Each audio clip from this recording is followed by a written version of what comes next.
అంగన్వాడీ పోరుబాట. తూర్పుగోదావరి జిల్లా Rajahmundry sub collector కార్యాలయం వద్ద అంగన్వాడీ వర్కర్స్, హెల్పర్స్ యూనియన్ చేపట్టిన రిలే నిరాహార దీక్షలు శుక్రవారం కొనసాగాయి. దీక్షా శిబిరాన్ని సందర్శించిన సిఐటియు జిల్లా కార్యదర్శి వై బేబీరాణి అంగన్వాడీలకు కనీస వేతనం 26,000 చెల్లించాలని డిమాండ్ చేశారు. పెండింగ్లో ఉన్న 164 సూపర్వైజర్ పోస్టులను వెంటనే భర్తీ చేయాలని కోరారు. సమస్యలు పరిష్కరించుకుంటే ఉద్యమాన్ని ఉధృతం చేస్తామని హెచ్చరించారు.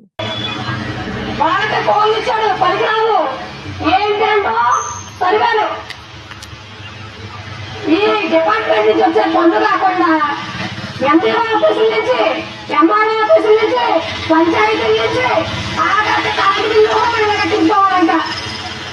ఇంటి పనులు మనమే కట్టించుకోవాలి. పెన్షన్లో మనమే ఇవ్వాలి. పెన్షన్ మనమే ఇచ్చాం. ఉన్న వాలంటీర్లు తీసేశారు. వాళ్ళకి ఇచ్చే 5,000 రూపాయలు తగ్గుతాయని చెప్పేసి వాళ్ళు తీసేసి ఆ పని మొత్తం మన ఎత్తి మీద పెట్టారు. అది తీసేసుకోవడానికి ఎంత పోవడానికి వచ్చింది? ఎంతమందికి ఆ బాకీ వాటర్ వెళ్తుంటే యాక్సిడెంట్ అవ్వలేదు. పల్లె మండలంలో ఒక జిఎన్ఎస్కే తెల్లవారితే మళ్ళీ అప్పుడు 4 గంటలకే యాప్ ఓపెన్ చేసేయాలి.